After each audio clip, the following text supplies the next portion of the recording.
Genetic और आज के वीडियोस में हम डिस्कस करेंगे रीजनिंग के रिगार्डिंग क्वेश्चंस।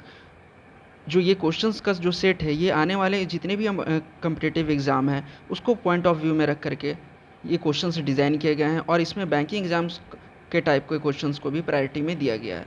तो आइए इस पर डिस्कस करते हैं कि इसमें कितने टाइप्स ऑफ क्वेश्चंस है और इसमें कॉन्सेप्ट क्या है। तो फर्स्ट जो क्वेश्चन है हमारा, in the following question select the related number from the given alternatives.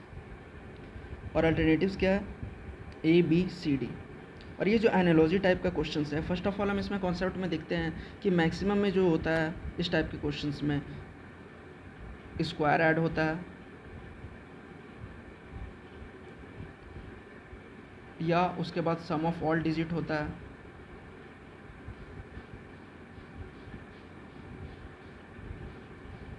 तो इस क्वेश्चंस में हम डिस्कस करते हैं कि इसमें क्या कॉन्सेप्ट लग रहा है, और भी कॉन्सेप्ट यूज़ होते हैं।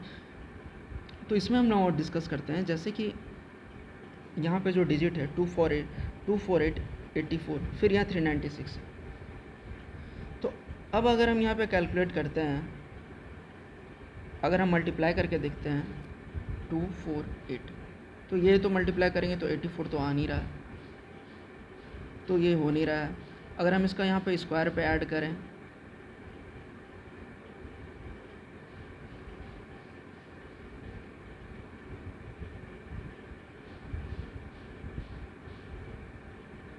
तो यहाँ पे जो सम आएगा वो 84 हो रहा है। अब इससे सेम हमको ये भी प्रोसेस चेक करना है 396 का, 396। अब इसका अगर स्क्वायर करते हैं तो 9 का स्क्वायर करते हैं तो 81, 6 का स्क्वायर करते हैं तो 36। अब इसको सम करने से कितना आ रहा है? 126। तो option B is the correct answer. तो देखिए यहाँ पे क्या कौन सा लॉजिक फॉलोज हुआ, जैसे कि हम लोग क्वेश्चन सॉल्व किए तो first digit of first number का square plus second digit of first number, third digit of first number, इस सब का square equals to second number, जैसे कि यहाँ पे आया। तो hence the correct answer is 126। अब नेक्स्ट क्वेश्चन में देखते हैं। अब देखिए ये जो नेक्स्ट क्वेश्चन है ये क्या है? सेटिंग अरेंजमेंट टाइप का क्वेश्चन है। P Q R S and T R sitting on a bench. P is sitting next to Q, R is sit next to S is not sitting with T who is on the left end of the bench. R is in the second position from the right.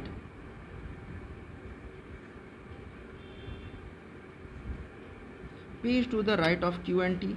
P and R are sitting together. In which position P is sitting? अब इस question में जो find out करना है हमको P का place में find out करना है इस क्वेश्चन में।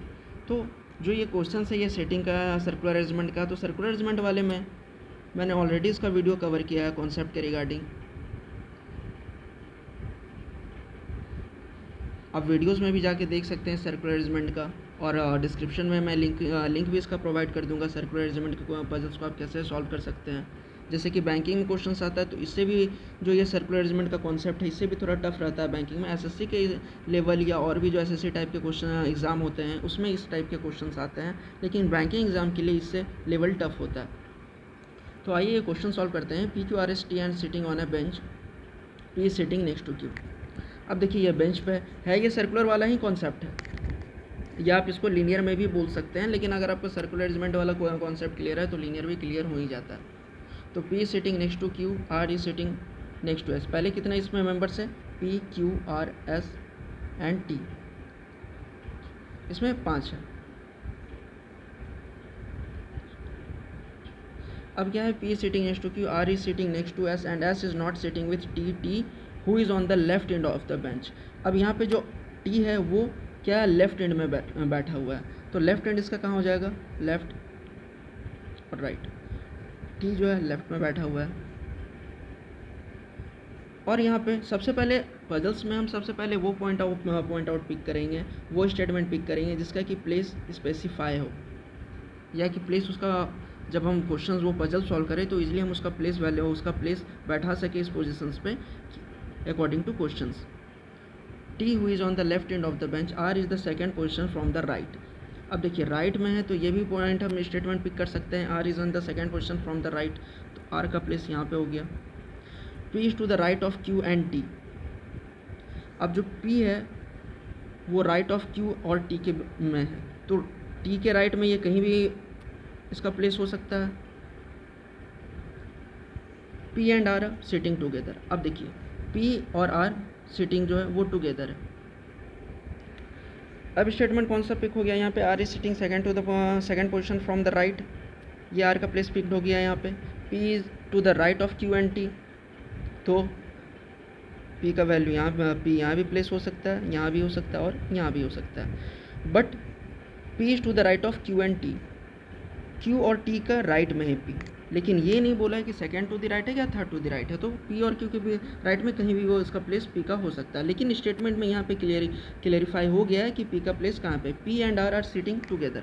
अब देखिए जब ये स्टेटमेंट आ गया है P and R sitting together, तो पी का वैल्यू यहाँ भी हो सकता है, मतलब पी का प्लेस यहाँ पे भी हो सकता है।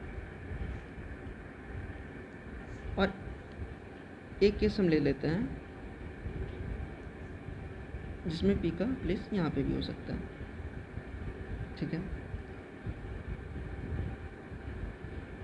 अब जो है एस, यहाँ स्टेटमेंट में क्या दिया, negative statement, S is not sitting with T, तो एस टी के साथ नहीं बैठ रहा है, तो एस का फिर वैल्यू यहाँ पे आ जाता है, प्लेस यहाँ पे आ जाता है।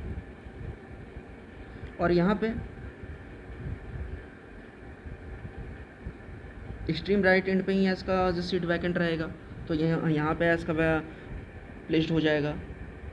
अब क्या है यहाँ पे, टी हुई is on the left end of the bench, जो टी पहले से यहाँ पे बैठा हुआ है। R is in the second position from the right, P is to the right of Q and T, तो क्यू का प्लेस यहाँ पे हो जाएगा। अब देखिए यहाँ पे दो केसेस आ रहे हैं, केस 1 और ये केस 2। बट जैसे ही ये स्टेटमेंट को हम पिक करते हैं, P is sitting next to Q, तो हमारा जो केस 2 है वो फुलफिल नहीं करेगा और ये एलिमिनेट हो जाएगा। एलिमिनेट हो जाएगा मतलब ये केस फुलफिल नहीं करेगा, क्योंकि P is sitting next to Q, जो पी का प्लेस होगा वो क्यू के बगल में होगा, तो केस 1 फॉलो करेगा। तो in which position P is sitting, तो पी लेफ्ट में भी आ रहा है, थर्ड लेफ्ट में है, क्यू और आर के बिटवीन में भी बैठा हुआ है। तो इस पर हम ऑप्शन देखते हैं कि ऑप्शन क्या दिया हुआ है। तो जैसे करेक्ट स्टेटमेंट ऑप्शन हो जाएगा बिटवीन क्यू एंड आर। अब देखिए यहाँ पे है बिटवीन क्यू एंड आर के बिटवीन में है, पी का प्लेस ऑक्युपाइड है। अब आते हैं नेक्स्ट क्वेश्चन पे। नेक्स्ट क्वेश्चन है choose the pair group which is different from the other group. अब यहाँ पे क्या कॉन्सेप्ट यूज़ हो रहा है, तो हम यहाँ पे कॉन्सेप्ट देख रहे हैं कि 15 है, ऑप्शन ए में क्या है 15, फिर 210, 11, फिर 1110 है, 12, फिर 132, 13, फिर 159। अब ये देखिए ये कहीं ना कहीं जो 210 है ये 15 के स्क्वायर के आसपास में है, 11 का भी सेम केस है, 12 में भी सेम केस है, 13 में भी सेम केस है। तो एक बार हम ये क्रॉस चेक कर लेते हैं। अगर हम देखते हैं कि 15 का स्क्वायर है तो कितना आ रहा है 225, 11 का स्क्वायर कितना आ रहा है 121, 12 का स्क्वायर कितना आ रहा है 144 और 13 का स्क्वायर कितना आ रहा है 169।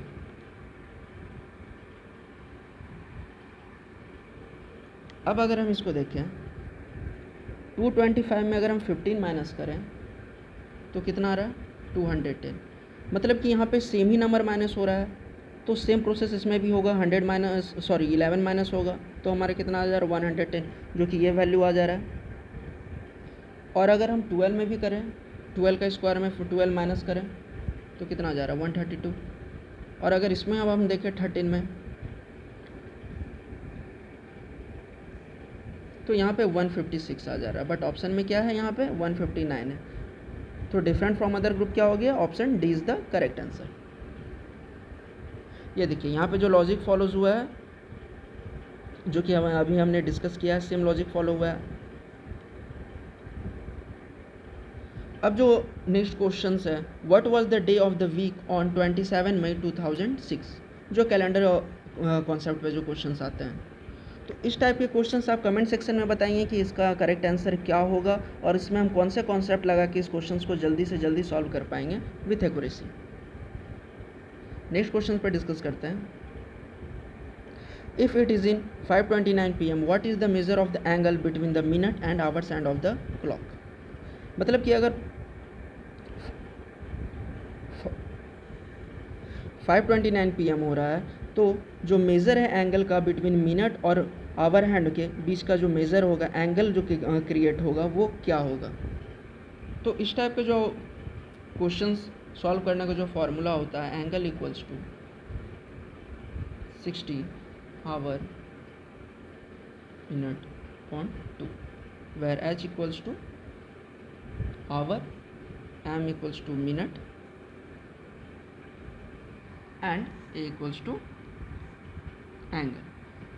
अब हम इसे हम सॉल्व करते हैं। जब वैल्यू पुट करेंगे तो कितना आएगा।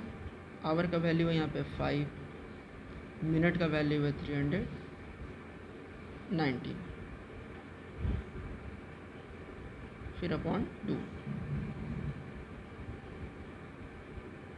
9.5 डिग्री। सो करेक्ट आंसर हमारा हो जाएगा ऑप्शन सी, 9.5 डिग्री। इस टाइप के क्वेश्चंस आपको मैक्सिमम एसएससी पैटर्न टाइप के जो एग्ज़ाम होते हैं उसमें इस टाइप के क्वेश्चंस आपको देखने मिलेंगे। और अपकमिंग जो एग्ज़ाम है IARI का, ICR का, या जो सुप्रीम कोर्ट का एग्ज़ाम है उसमें भी ये आपको देखने को मिल सकते हैं सब टाइप के क्वेश्चंस। जैसे कि देखिए हमने जो यहाँ पे जो फार्मूला यूज़ किया था और जो हमारा करेक्ट आंसर आया था 9.5 डिग्री।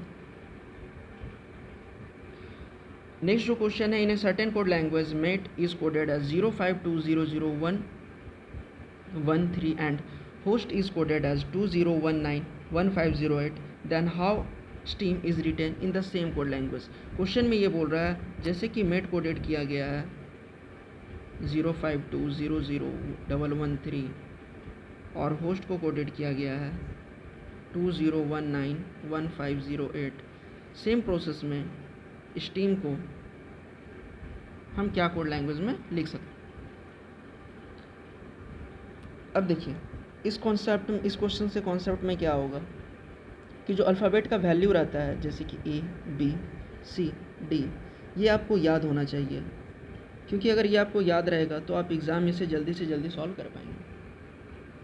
JKLMNOPQRSTUVWXYZ।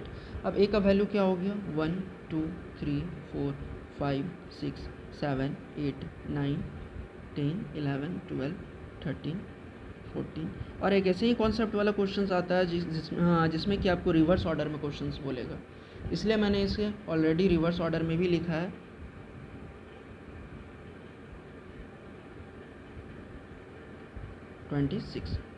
अब देखिए इसमें m का वैल्यू क्या है 13 है, तो हम m का वैल्यू क्या लिख दिया 13 लिख दिया।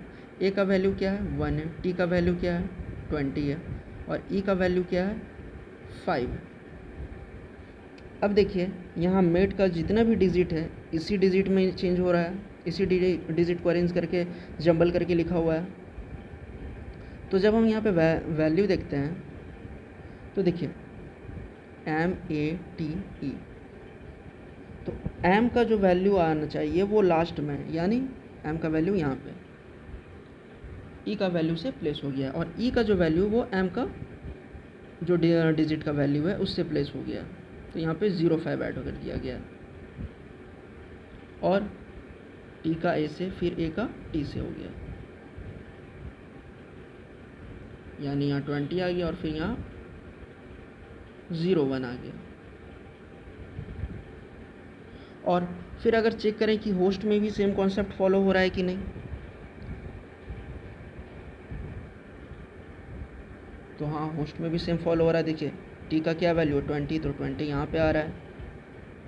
फिर क्या एच का वैल्यू क्या हो जा रहा है 8, तो 08 यहाँ पे आ जा रहा है। फिर एस का प्लेस यहाँ पे आ रहा है तो 19 और 15, तो सेम क्या हो जाएगा स्टीम का वैल्यू का क्या हो जाएगा, यानी एस का जो वैल्यू होगा वो कहाँ पे इंटरचेंज हो जा रहा है लास्ट के साथ, तो एस का वैल्यू कितना है 19, तो ये लास्ट में आ जाएगा। अब देखिए यहाँ से भी हम एलिमिनेट ऑप्शन को कर सकते हैं, जैसे करेक्ट आंसर तो हमारा लास्ट में 19 ही रहेगा, तो यहाँ से क्या हो गया ऑप्शन बी जो है वो पहले ही एलिमिनेट हो गया, बच गया ऑप्शन ए, सी और डी। अगर यहाँ पे इसको आप और भी फास्ट तरीके से सॉल्व कर सकते हैं। अगर आपके पास क्वेश्चन में ऑप्शन में नहीं रहता, सिर्फ एक ही में 19 रहता लास्ट डिजिट में, और बाकी में सपोज़ कीजिए यहाँ पे 18 रहता या यहाँ पे 15 रहता, तो ऑलरेडी ये हमारा करेक्ट ऑप्शन हो जाता अगर नन ऑफ दिस नहीं दिया हुआ होता तो। लेकिन यहाँ पे और भी 3 ऑप्शन है, तो अब यहाँ पे भी देखते हैं कि क्या होता है। एम का वैल्यू क्या था 13, और ई का जो है वो टी से इंटरचेंज हो जाएगा, तो क्या आ जाएगा यहाँ पे 20। तो अब यहाँ पे देखिए कि एक ही ऑप्शन फॉलो हो रहा है, ऑप्शन ए, तो ऑप्शन ए हमारा हो जाएगा करेक्ट आंसर।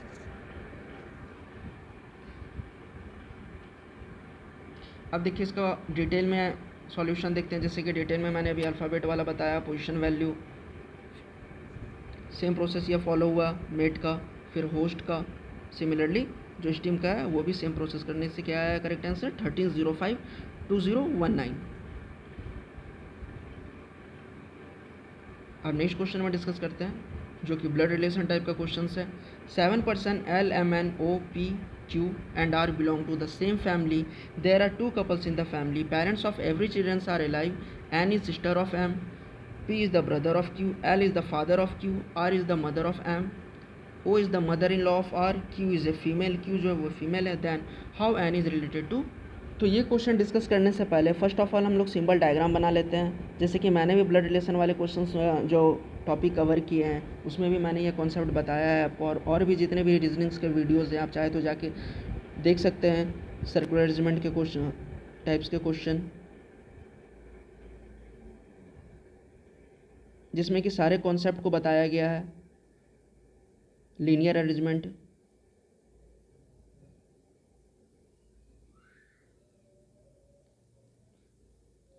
ये सब को भी कवर किया गया है। तो फर्स्ट ऑफ ऑल हम लोग इसमें देखते हैं सिंबल डायग्राम, और उसका मीनिंग पहले समझ लेते हैं।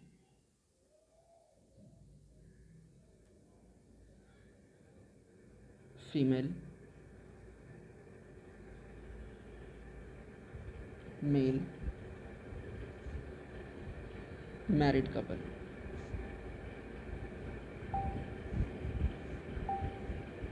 सिबलिंग, और इस सिंबल का मतलब हो गया डिफरेंस ऑफ ए जनरेशन।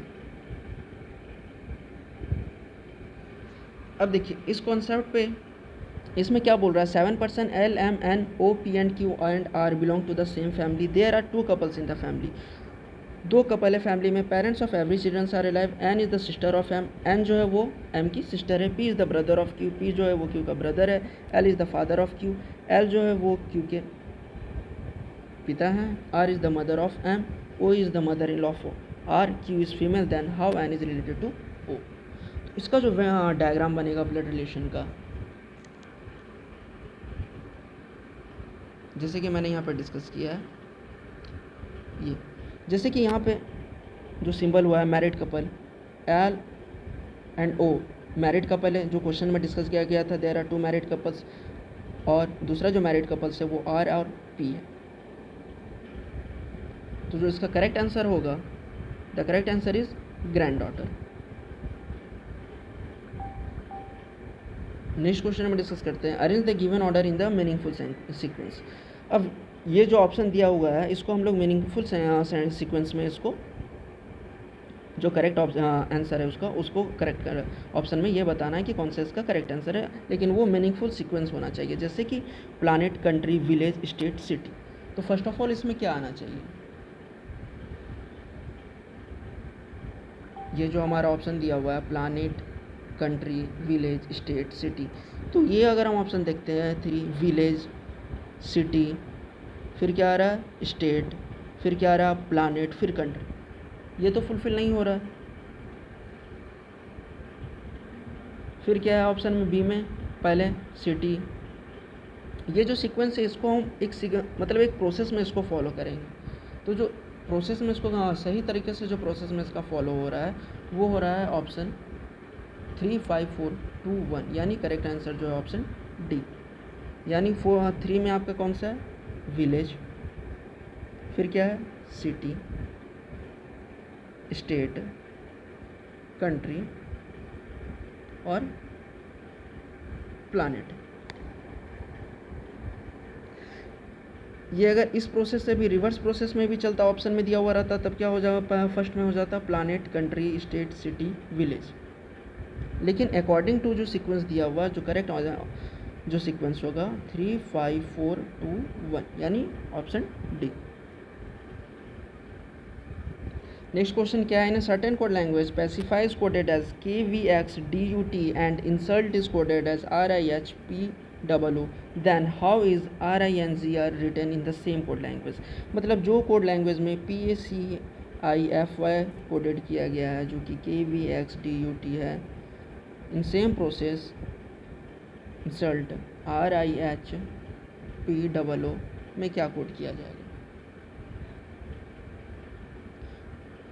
तो जैसे कि अगर हम लिखते हैं ABCDEFGHIJKLMNOPQRSTUVWXYZ, तो अब देखिए P और K इसमें कितना डिफरेंस आ रहा है, 1 2 3 4 5 यानी रिवर्स 5 -5। फिर A और V में कितना आ रहा है, फर्स्ट सेकेंड थर्ड फोर्थ,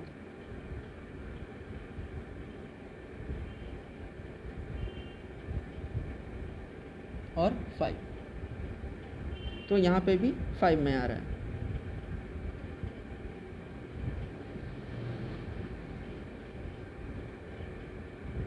फिर C और X में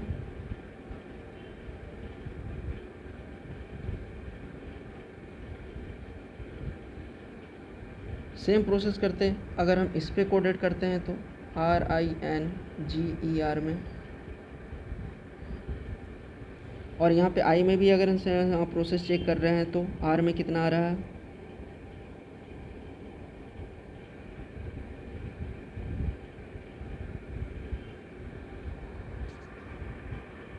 और सेम प्रोसेस अगर हमें रिंजर पे कोडेड अप्लाई करते हैं तो इसका क्या हो जाएगा, R का I, फिर I में इन्वर्स होगा 5 D, फिर N में इन्वर्स होगा तो M, G का इन्वर्स में आएगा -5 यानी B, फिर आएगा V और M, तो इसका करेक्ट आंसर हो जाएगा IDM BVM। तो option B is the correct answer. अब नेक्स्ट क्वेश्चंस में देखते हैं। A series is given with one term missing. Complete the series alternative from the given ones that will complete the series. अब देखिए यहाँ पे option में क्या दिया हुआ, MNO NPQ PRT STY, MNO NPQ PRT STY। तो यहाँ से भी आप देख रहे हैं कि जो फर्स्ट में है वो सीरीज़ में चल रहा है, MNP फिर S आ रहा है। अब देखिए M से N में क्या हुआ, एक ही इंक्रीज़ हुआ है, लेकिन N से P में क्या हो गया, MNOP +2 इंक्रीज़ हुआ, P से S में कितना हो गया +3। तो सेम प्रोसेस में S से फिर कितना इंक्रीज़ हो जाएगा, +4 हो जाएगा, तो क्या आ जाएगा यहाँ पे W आ जाएगा। अब यहाँ पे जैसे W आएगा तो ऑप्शन बी तो ऐसे ही एलिमिनेट हो गया। फिर क्या प्रोसेस फॉलो हो रहा है, O के बाद देखेंगे तो +2 हो रहा है PQ, फिर Q के बाद क्या हो रहा है, +2 हो रहा है, फिर यहाँ पे +2 हो रहा है, तो इससे क्या आ जाएगा, यहाँ पे F आ जाएगा। तो अब देखिए ऑप्शन डी एलिमिनेट हो गया, बच गया कौन सा ऑप्शन, ऑप्शन ए और ऑप्शन सी। फिर यहाँ देखिए MNP, फिर एक का गैप है R आया, फिर एक का गैप है T आया, फिर एक का गैप होगा तो क्या आएगा यहाँ पे V। तो करेक्ट आंसर जो हो जाएगा WVF, option C is the correct answer. अब लास्ट क्वेश्चंस में देखते हैं।